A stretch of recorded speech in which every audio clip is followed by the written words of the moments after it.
میرے لیے اور میرے گھر والوں کے لیے. اور آپ صلی اللہ علیہ وسلم ان کے لیے دعا کرتے ہیں اور اس کے بعد اب کہتی ہیں اب چاہے جو ہو جائے، کیونکہ آپ صلی اللہ علیہ وسلم نے اب دعا کی میرے لیے، تو جو بھی ہو مجھے منظور ہے. اور ان کا بیٹا سامنے زخمی ہو کر پڑا ہے، کہتی ہے اٹھو عبداللہ اور اللہ کی راہ میں لڑو جس طرح سے اللہ نے کہا ہے. امو عمارہ کے بارے میں آج ہم اس لیے ذکر کر رہے ہیں کیونکہ ان کا کردار، اور ایسا نہیں تھا کہ ان کے جسم پہ کوئی زخم نہیں آیا، کئی زخم ان کے جسم پر تھے، لیکن پھر بھی آپ نے بہادری اور شجاعت کے ساتھ جو ہے بڑے ہی ہمت افزائی کے ساتھ جنگ احد میں حصہ لیا. تو میری عزیز بہنوں، یہ صرف چند جھلکیاں ہیں. اسلامی تاریخ میں بہت سی ایسی ہستیاں موجود ہیں جن سے ہم ریلیٹ کر سکتے ہیں. کم سے کم ایک کو ہم اپنا رول ماڈل بنائیں، کم سے کم ایک سے ہم سبق سیکھیں تاکہ ہماری زندگیاں بھی ویسی ہی روشن ہو جائیں جیسے کہ ان کی زندگیاں روشن ہو چکی تھی.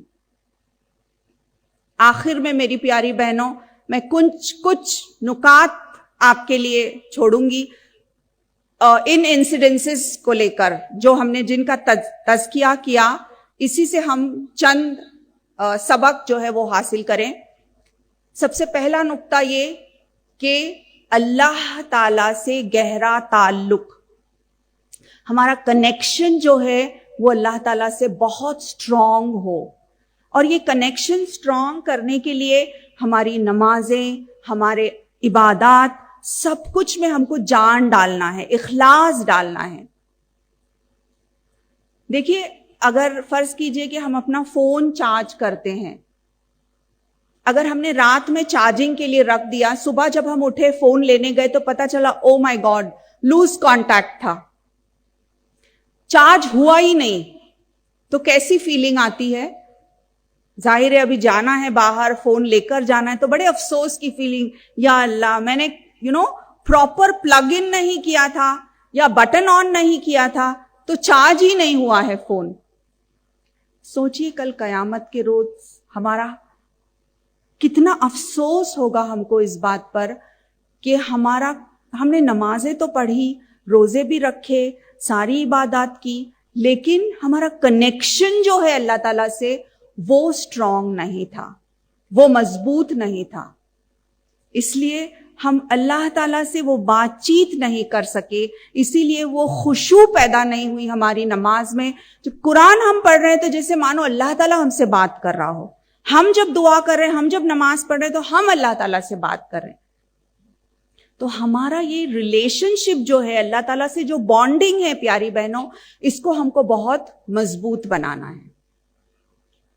پھر دوسری اہم بات یہ کہ اللہ تعالیٰ قرآن میں فرماتا ہے کہ اللہ تعالیٰ نے زندگی اور موت دونوں کو ہمارے لیے آزمائش بنا کر بھیجا ہے. سورہ ملک چیپٹر نمبر 67 ورس نمبر 2 میں اللہ تعالیٰ فرماتا ہے الذی خلق الموت والحیات لیبلوکم ایکم احسن عملا، کہ میں دیکھوں کہ تم میں سے کون ہے جو احسن عمل کرتا ہے.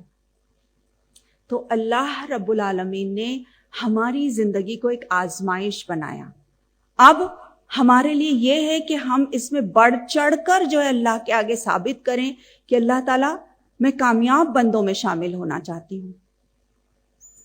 اور جہاں تک ہمارے بچے، ہمارے خاندان، ہماری فیملی ہے پیاری بہنوں، اس کو بھی اللہ تعالیٰ نے ٹیسٹ بنایا. دیکھیے بچوں کے تعلق سے قرآن میں بہت سارے تھیمز ہیں، 3-4 تھیمز جو ہے وہ بہت بیسک ہیں جس کو اللہ تعالیٰ نے بتایا ہے. المال والبنون زینت الحیات الدنیا، ہے نا، بچوں کو اور فیملی کو اللہ تعالیٰ نے زینت بنایا. لیکن ساتھ ہی ساتھ اللہ تعالیٰ یہ بھی کہتا ہے کہ فتنہ بھی ہے، یہ مال اور یہ بچے جو ہے ہمارے لیے فتنہ ثابت ہو سکتے ہیں. اسی طرح سے اللہ تعالیٰ یہ بھی کہتا ہے قرآن میں کہ قیامت کے دن ایسا ہوگا کہ یہی مائیں جو اپنے بچوں کو اتنا چاہتی ہیں یہ بالکل دور بھاگیں گی ان سے کہ اللہ تعالی ان کو قربان کر دو اور میری نجات کر دو. چیپٹر نمبر 70 میں اللہ تعالیٰ فرماتے ہیں کہ اس طرح کا منظر ہوگا کہ مائیں اور جتنے بھی والدین ہیں وہ یہ کہیں گے کہ اللہ تعالیٰ بس ان کو لے لو, ان کو قربان کر دو اور ہماری جو ہے ہمارے لیے سلامتی کا ذریعہ بنا دو. تو اعوذ باللہ پیاری بہنوں, اللہ نہ کرے کہ ایسا وقت آئے, کیونکہ دنیا اور دنیا کی زندگی یہ ساری چیزیں جو ہے یہ اللہ کے نزدیک صرف ایک آزمائش ہے. تو کیا ہم یہ سمجھ رہے ہیں کہ یہ ہمارے لیے آزمائش ہے, اور کیا ہم سچ مچ اس طرح کا طرز عمل کر رہے ہیں ہر لمحہ یہ سوچ کر کہ کیا رب میرا راضی ہو رہا ہے اس سے؟ پھر تیسری اہم بات یہ ہے عزیز بہنوں کہ دعا جو ہے ایک ایسا ہتھیار ہے جس کا امت مسلمہ نے بھرپور استعمال نہیں کیا ہے. دعا کو ہم انڈر ایسٹیمیٹ کرتے ہیں, جبکہ دعا ایسی چیز ہے کہ ایک بہت ہی زیادہ پرزور ہتھیار ہے ہمارے پاس, جس کا اگر ہم نے صحیح استعمال کیا تو ہماری دعائیں اللہ تعالیٰ قبول کرتا ہے. اور کون سا وقت ہے جس وقت دعا سب سے زیادہ قبولیت کی گھڑی ہوتی ہے؟ تہجد کا وقت. تو اس کا اہتمام بھی ہم کریں رات کے ایسے لمحات میں, جبکہ اللہ تعالیٰ ہم سے کہتا ہے کہ ہے کوئی جو اٹھے اور میری بارگاہ میں جو بھی مانگنا ہے مانگے. لیکن پیاری بہنوں اس وقت جو ہے ہم اپنی نیند میں اور اپنی جو ہے مصروفیات میں بزی رہتے ہیں.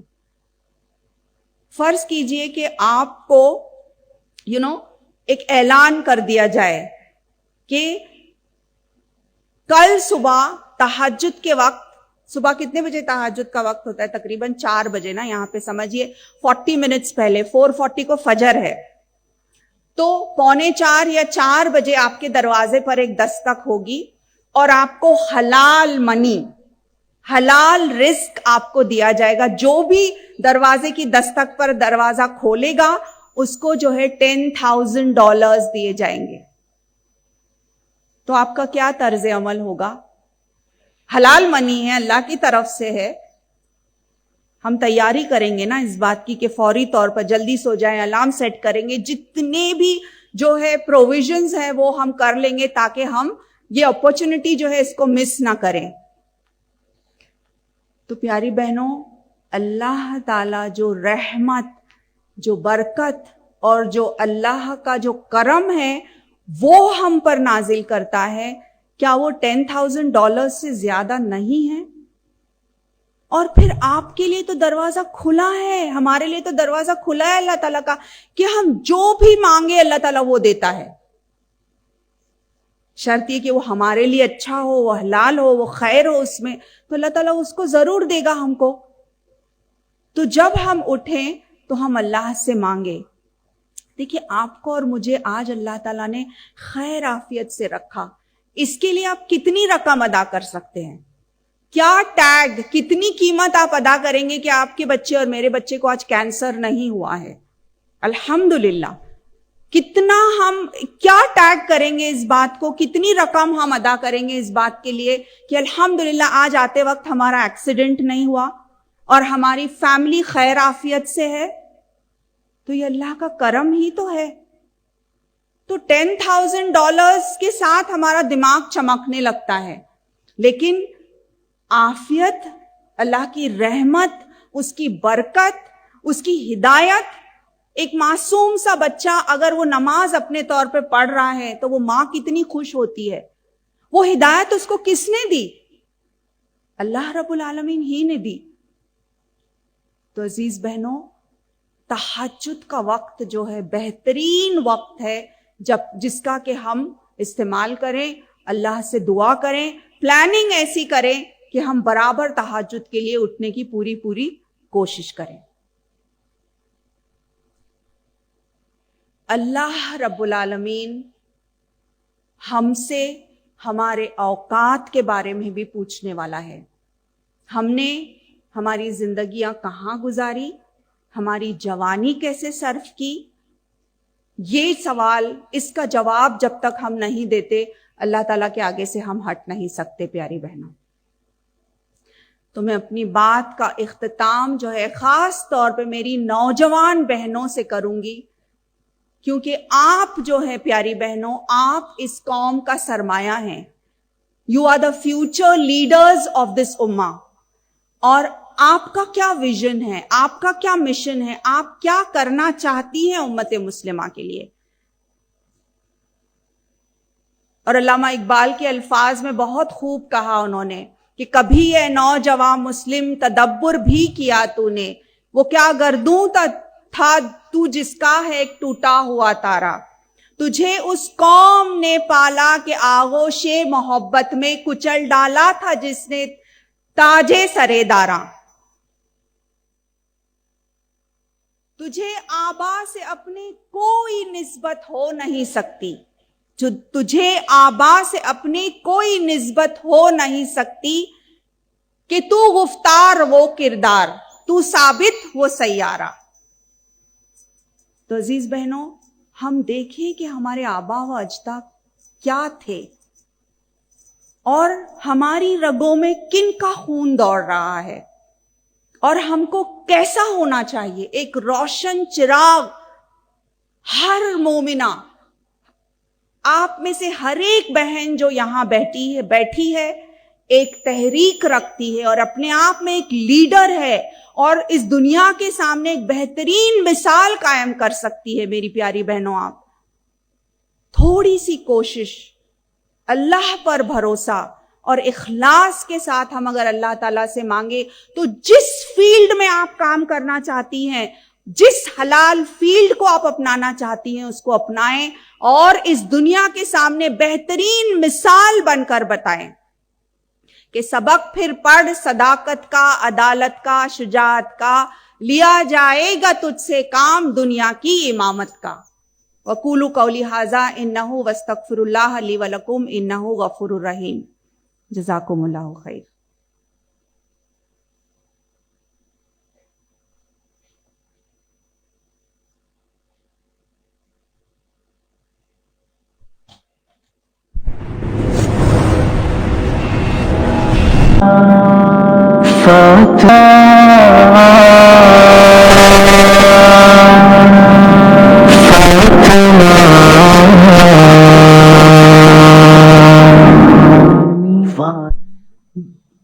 بے شک یہ بہت ہی خوبصورت نصیحتیں تھیں جو آپ ہمیں کر رہی تھیں, اور ابھی بالکل دل نہیں چاہ رہا تھا کہ آپ اپنی گفتگو کا اختتام کریں, لیکن انشاءاللہ بہت سارے سوالات ہیں جو منتظر ہیں کہ انشاءاللہ ان کو جواب ملے. لیکن 4 سے 5 لوگ پہلے آئیں گے, اور انشاءاللہ یہاں کوآرڈینیٹرز موجود ہیں اسٹیج کی رائٹ سائڈ پہ, تو سوال لیں گے بالترتیب. اور میں ایک بات بتاتی چلوں کہ یہاں ہم کسی بھی فقہی سوال کو نہیں لیں گے, اور انشاءاللہ آپ وہ سوال جو اپنی اصلاح کے لیے, اپنی نسلوں کی اصلاح کے لیے, اپنی خاندانوں کی اصلاح کے لیے پوچھ سکتے ہیں, اپنے معاشرے کی اصلاح کے لیے ایسے سوالات پوچھیے, اور ایسے سوالات پوچھیے جو آج کی نشست سے متعلق ہیں. سوال آدھا علم ہے, ایسے سوالات نہیں کہ جن کا ابھی فی الوقت, یعنی میں آپ کو واضح طور پہ بتا رہی ہوں کہ کوئی بھی فقہی سوال ہم نہیں پوچھیں گے. تو جو افراد کوشچنز پوچھنا چاہتے ہیں انشاءاللہ وہ اگر اسٹیج کی رائٹ سائڈ پہ تشریف لے آئیں, ٹیم موجود ہیں, لیکن بہت زیادہ لوگ بھی لائن اپ نہ ہوں تو انشاءاللہ آسانی ہو جائے گی, لیکن بہت زیادہ لوگ ایک وقت میں رش نہیں کریں گے انشاءاللہ تعالی.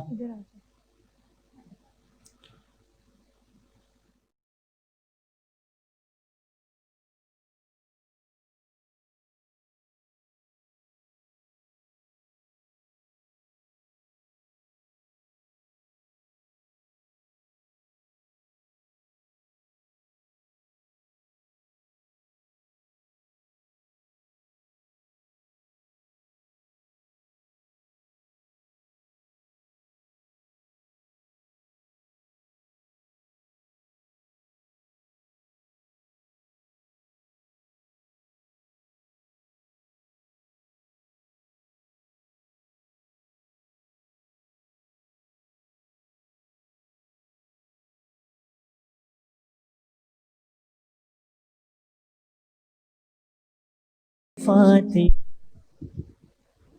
بسم اللہ.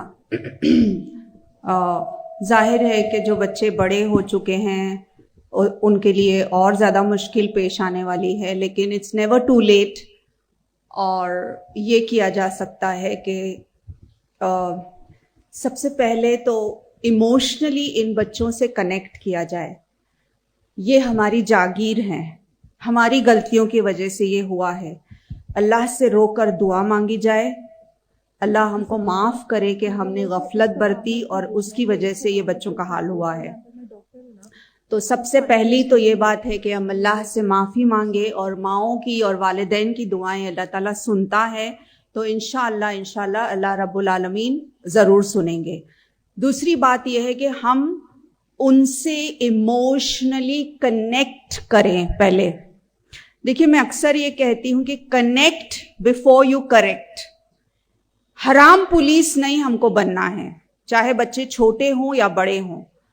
اکثر یہ ہوتا ہے کہ چھڑی کے ساتھ یا تو ہم جو ہے نا بہت تیکھے انداز میں ان سے بات کرتے ہیں. اگر ہم نے ایسا کیا تو اس کا نتیجہ کیا ہوگا کہ ان کو باہر کے دوست اور باہر کی دنیا کی ناجائز محبتوں میں وہ پھنس جائیں گے، اور اعوذ باللہ اور بھی زیادہ تباہی اور بربادی کی طرف وہ جائیں گے. تو سب سے پہلے تو ماں اپنے بچوں کو گلے سے لگائے، اس کو اپنائے جیسا بھی ہے. I love you whatever you are today, but I love you. تو پہلے وہ کانفیڈنس پیدا ہو کہ میری ماں اور میرا باپ جو ہے وہ میرے لیے سب سے بہترین پناہ گاہ ہیں، بہترین سیکیورٹی کا ایک انوائرمنٹ ہو. بچہ ایون 19-20 سالہ لڑکا جو ہے وہ یہ سوچے کہ گھر میں جب جا رہا ہوں، یہ نہیں ہو کہ ایک سوال جواب کی نشست کھڑی ہو جائے گی اور میرے سامنے اتنے سارے جو ہے کویسچن مارکس آ جائیں گے، بلکہ ہو تو یہ کہ ان کو کانفیڈنس میں لیں، پیار اور محبت سے. پھر جب وہ ہم کو اپنا اعتماد اور اپنا بھروسہ دے چکتے ہیں، اس کے بعد جو ہے ہم آہستہ آہستہ ان کی اصلاح کریں. ایون بڑوں کے ساتھ بھی بہترین طریقہ یہی ہے کہ قرآن کو سمجھائیں. ایک نشست ہو گھر میں آدھے گھنٹے کی. جب وہ بیٹا یا بیٹی جب سمجھنے لگیں گے نا، تو ان کو ہی کہیے آپ کہ آپ 10 آیتوں کا ٹرانسلیشن تفسیر پڑھیں اور گھر والوں کو سب کو سمجھائیں. تو آپ ان کو جو ہے لیڈرشپ رول بھی دے رہی ہیں، ان کو خود کو سارے سبلنگز کو سمجھائیں، گھر میں جتنے بھی لوگ ہیں، اور گھر میں جو سب سے زیادہ جس کے پاس علم ہے ان کی جو ہے موجودگی میں اور ان کے گائیڈنس کے تحت جو ہے یہ کام ہو. اگر یہ بہت ڈیفیکلٹ ہے تو پھر ایٹ لیسٹ آج کل تو الحمدللہ اتنے سارے ویڈیو کلپس ہیں، ایک دستور بنایا جائے گھر میں کہ ہر روز عشاء کے بعد یا فجر کے بعد یا جو بھی ایک قانون ہو کہ ایوری ڈے یہ اتنے 15 منٹ کا ایک ویڈیو ہم دیکھ رہے ہیں جس میں تذکرہ اور اللہ تعالیٰ کا ذکر اور اچھی باتیں جو ہیں وہ بتائی جا رہی ہوں. تو اور اچھا طرز عمل ان کے ساتھ ہو، ان کو بار بار ٹوکا نہیں جائے، کرٹیسائز نہیں کیا جائے. اس طرح سے اگر کیا جائے تو انشاءاللہ یہ توقع ہے کہ اللہ تعالیٰ ہمارے ان سٹیپس میں برکت دے گا اور آسانی کرے گا انشاءاللہ. So hope that help sister. جزاک.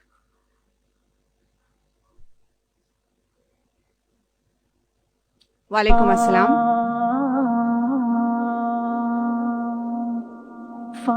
آواز نہیں آ رہی، 1 منٹ مائک آن کر دیں. کوشچن مائک آن کریں.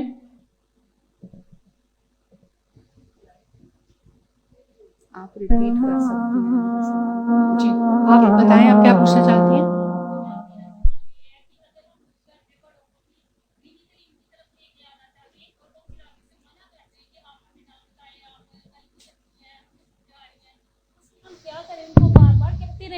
یا 2-3 دفعہ میں ہی. ان کا سوال یہ ہے کہ اگر ہم گھر میں اپنے بڑوں کو دین کی تعلیم کی طرف لے کے آنا چاہیں اور وہ یہ کہیں کہ آپ ہمیں نہ سمجھائیں، تو کیا ہمیں کہتے رہنا چاہیے یا رک جانا چاہیے؟ بہت اچھا سوال ہے سسٹر آپ کا. دیکھیے، بڑوں کے ساتھ جس طرح سے اصلاح ہونی چاہیے اس کا طرز عمل بہت حکمت کے ساتھ ہونا چاہیے. یہ نہیں کہ آپ جس طرح سے ٹین ایجرز کو بتا رہی ہیں یا دوسروں کو بتا رہی ہیں آپ اسی طرح سے ان کو نہیں بتا سکتی. ظاہر ہے وہ تو بڑے ہیں, وہ تو کہیں گے کہ چپ ہو جاؤ, تم اب 2 دن کی مجھے آ کے 2 حدیث سن کر آئی اور مجھے سکھا رہی ہو. تو ان کے ساتھ جو ہے بہت حکمت سے, بہت اچھے طریقے سے, بلکہ ان کے ہاتھ میں ہم اللہ کی کتاب تھما دیں, اللہ کا کلام تھما دیں اور ان سے کہیں کہ اب بولیں. کویشچن کے انداز میں بھی کیا جا سکتا ہے اور اچھے انداز میں, کیونکہ یہ تو بہت زیادہ مشکل چیز ہے کہ آج کل بچیاں جو ہے وہ تعلیمی اداروں میں جا رہی ہیں, وہ سیکھ رہی ہیں, لیکن آپ نے تھوڑی حکمت اور دعا سے اگر کام لی تو انشاءاللہ آپ کی دادی نانی وہ بھی ادارے میں آ جائیں گی پھر پڑھنے کے لیے, کیونکہ وہ یہ سمجھ جائیں گی کہ آپ کے پاس روشن چراغ ہے اور آپ کے اندر اخلاق میں اتنی تبدیلی آئی ہے, آپ خود اتنے چینج ہوئے ہیں. تو کیا چیز ہے جو اتنی چینجز لا رہی ہے؟ آپ نے یہ النور اکیڈمی جوائن کی ہے, okay, so even I want to go there. سو آپ کے اپنے طرز عمل سے آپ ان کو سکھائیں, نہ کہ بالکل آپ اپنا پروف اور دلیل ان کے سامنے پیش کر رہی ہیں, تو ظاہر ہے کہ کسی کو بھی یہ چیز پسند نہیں آئے گی. So hope that helps.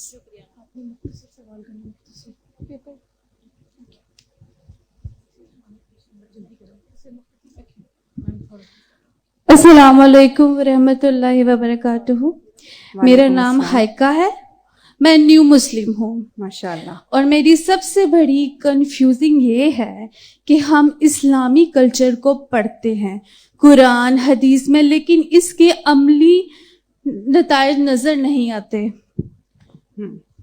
عورتوں کو اللہ نے حکم دیا ہے گھروں میں ٹھہری رہو, لیکن والدین 3 سال سے 23 سال تک جو تعلیم کے نام پر بچیوں کو گھر سے باہر نکالتے ہیں روزانہ کی بنیاد پر, تو اس کا کیا شرعی حکم ہے؟